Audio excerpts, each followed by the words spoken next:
안녕하십니까, 박사호입니다. 보시는 화면은 헝가리 수도 부다페스트의 국회의사당 건물입니다. 마자로로 오르사하즈, 나라의 집이라 불리는 이 건물은 세계에서 세 번째로 큰 국회의사당입니다. 896년 헝가리 건국을 기리기 위해 중앙도매 높이가 96m라고 합니다. 그런데 부다페스트에서 연일 반중 시위가 열리고 있습니다. 현지 시간으로 6월 5일 수천 명의 헝가리인들과 위구르, 티벳인들이 제노사이드를 멈추라는 팻말을 들고 중공대학의 침략을 반대하는 시위를 벌였습니다. 헝가리 집권 피데스당의 오르반 총리가 후단대학 분교를 부다페스트에 허가한 데 대해 격렬하게 반대하는 시위입니다. 이는 반역이다. 헝가리 대학은 헝가리 돈으로 지으라는 구호를 외쳤습니다. 후단대 부다페스트 분교는 교육의 질을 떨어뜨리고 중공의 입지를 강화할 뿐이라며 철회하라고 요구했습니다. 헝가리의 오르반 정부는 4월에 후단대학의 헝가리 상륙에 합의했습니다. 부다페스트 11구에 건설 예정인 것으로 알려진 후단 헝가리 대학의 규모는 어마어마합니다. 부다페스트 남부의 캠퍼스와 함께 학생 8,000명을 포함해 12,000명이 입주할 수 있는 거대 학원 도시를 짓는 겁니다. 헝가리 야당의 반대에도 불구하고 오르반 총리의 집권 피데스당은 2021년 세계 대학 순위 70위, 2020년 아시아 대학 순위 17위의 명문대를 유치한다고 주장하고 있습니다. 오르반 현 총리는 중공과 아주 가깝습니다. 헝가리의 탐사 보도기관인 디렉트 36은 후단대 건설 프로젝트가 중공 헝가리 합작 사업인 부다페스트 베오그라드 간 철로 건설 계획을 따른 것이라고 밝히고 있습니다. 중공의 대학이 1대1로 차원에서 유럽의 교두보로 헝가리를 선택한 겁니다. 부다페스트 제9구 구청장 크리스티나 바라니는 후단대 캠퍼스가 헝가리의 상징인 국회의사당보다 10배나 크다고 말했습니다. 그리고 후단대 부다페스트 분교가 배출할 수천 명의 IT, 생화학 전공자들은 중공의 정보기관과 외교부문이 유럽에 깔아놓은 금맥이 될 것이라고 반대했습니다. 후단대학 헝가리 분교는 계획대로라면 2024년 완공입니다. 설립 비용은 18억 달러로 헝가리의 전체 1년 교육 예산보다 많습니다. 헝가리가 20%를 부담하고 나머지는 중국은행 대출로 메울 예정입니다. 그리고 중공의 인력이 중공 자재로 건설할 예정입니다. 헝가리의 현 총리 빅토르 오르반의 스탠스는 미묘합니다. 2018년 그는 소로스의 지원을 받는 센트럴 유러피안 유니버시티를 헝가리에서 내쫓았습니다. 헝가리 태생의 글로벌리스트 소로스의 흔적을 아주 지워버린 겁니다. 센트럴 유러피안 유니버시티는 소로스가 자금 지원을 한 탓에 학비가 저렴했습니다. 그런데 이를 축출하고 중공의 돈으로 후단대학의 거점을 헝가리에 허용하기로 하자 리버럴들이 아우성입니다. 당장 부다페스트 시장 게르겔리 카라초니가 대학을 내세운 중공의 교육 침투에 강력히 반대하고 있습니다. 헝가리는 내셔널리스트와 글로벌리스트의 전쟁터입니다. 현재 국제정세에서 좌와 우를 정의와 불의로 단순하게 규정할 수 없습니다. 반글로벌리스트의 선봉장인 오르반이 전체주의 중공을 자국 내 끌어들이고 있기 때문입니다. 이는 비유하자면 2차 세계대전 당시 히틀러와 스탈린이 싸우는데 어느 쪽이 정의의 편이라고 할 수 없는 경우와 같습니다. 현재 헝가리 국민의 3분의 2는 후단대학 부다페스트 캠퍼스에 반대하고 있습니다.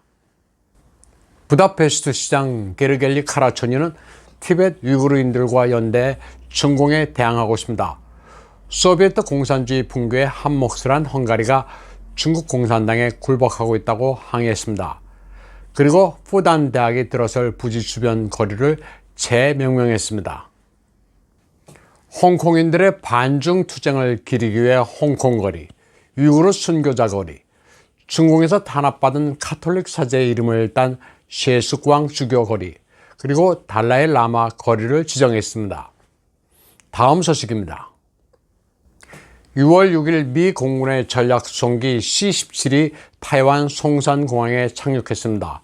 C-17은 미 공군이 보유한 수송기 가운데 C-5 갤럭시 다음으로 큰 기종입니다. 미 공군 마크가 선명한 전략 수송기가 타이완에 공개적으로 모습을 나타낸 것은 타이완에 대한 미국의 방위 공약을 상징합니다. 그런데 C-17 전략 수송기에서는 알래스카 출신의 공화당 댄 설리번, 일리노이의 민주당 태미 더크워스, 델라웨어의 민주당 크리스토퍼 쿤스 상원 의원이 내렸습니다. 이들은 타이완에 75만 도수의 미제 우한 배렴 백신이 공급될 것이라고 밝혔습니다. 이는 바이든 정부가 처음으로 해외에 공급하는 분량이라고 설명했습니다. 댄 설리번 의원은 우한 폐렴 초기 타이완이 1,000만 장의 마스크를 제공한 데 대해 감사하며 지금 착용하고 있는 것도 그때 받은 타이완제 마스크라고 말했습니다. 미국의 초당적 상원 의원단 3명이 타이완에 도착하는 과정에서 미국과 타이완은 중공의 방해를 막기 위해 성동격서식의 기만 전술을 벌였습니다. 6월 5일 미 공군은 한국 오산기제 C-12 2대와 C-17기 1대 등 모두 3대가 타이완 송산공항에 순차적으로 착륙할 예정이라고 통보했습니다. 그런데 정작 송산공항에 착륙한 것은 C-17 1대 뿐이었습니다. 중공관영 환구시보는 이에 대해 펄쩍 뛰고 있습니다. 사설을 통해 타이완과 미국이 미 공군기의 타이완 착륙을 미리 준비한 것이라면 이는 중공의 국가통일 레드라인을 밟은 것이라고 말했습니다.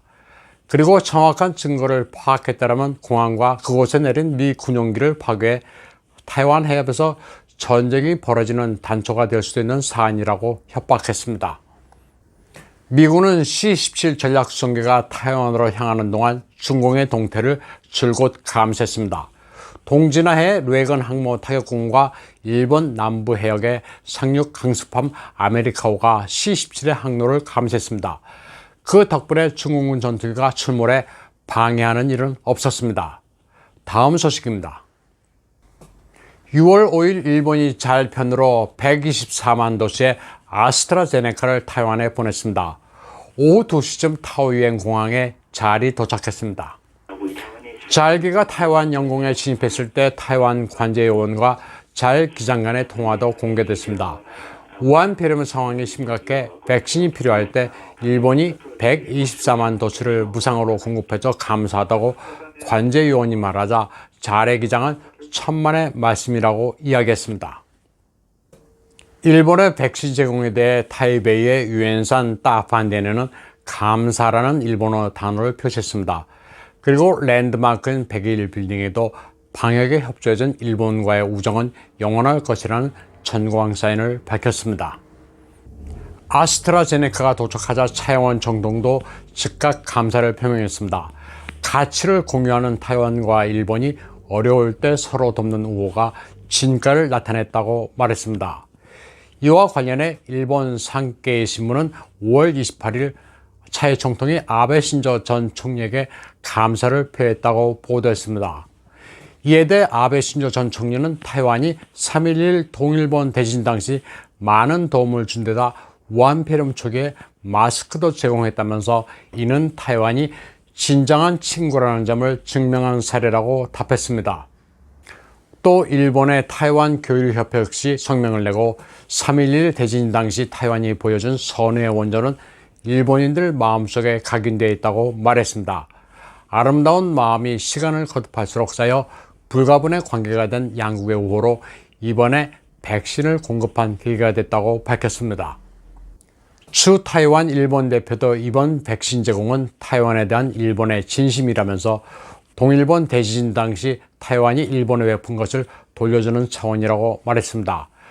추 타이완 대표의 이 같은 입장 표명에 수만 명의 타이완인들이 인터넷에 소감을 남겼고 진정 어린 지원에 감사하다면서 수많은 꽃바구니도 보냈습니다. 그러자 일본의 타이완 교류협회는 일본의 은혜 갚기가 완벽하다고 생각진 않는다. 다만 할 수 있는 호의를 보낸 것뿐이다. 정말로 위로가 된다고 말했습니다. 다음 소식입니다. 한편 미 공화당의 랜드폴 상원 의원은 폭스뉴스의 션 해너티 프로그램에 출연해 파우치를 맹비난했습니다. 그는 중국 과학자에 대한 파우치의 신뢰는 잘못된 것이라면서 우한 연구소가 현재 개발하고 있는 바이러스에 비하면 기존의 우한 폐렴은 아무것도 아니라고 말했습니다. 그는 이른바 성능 증강 연구에서 권위자인 파우치는 동물 바이러스를 채집해 인간을 전염시키는 슈퍼 바이러스가 별것 아니라 생각한다고 비판했습니다. 랜드 폴 의원은 우한 연구소에서 바이러스가 유출됐다는 증거에도 불구하고 파우치는 여전히 중국 과학자를 신뢰한다고 말했습니다. 랜드 폴은 우한 폐렴 바이러스는 1%의 살상률로 전 세계에서 350만 명이 사망했다고 말했습니다. 그런데 중국이 현재 15%의 살상률을 가진 바이러스를 실험하고 있다면서 이게 누출되면 전 세계에서 무려 5천만 명이 사망한다고 경고했습니다. 때문에 미국의 세금이 우한 연구소에 지원돼서는 안 되며 이를 방지하는 법안이 이미 통과됐다고 말했습니다. 그러면서 파우치가 뭐라고 할지 지켜볼 것이라고 말했습니다. 오늘 방송은 여기까지 하겠습니다. 시청해주신 여러분 감사합니다.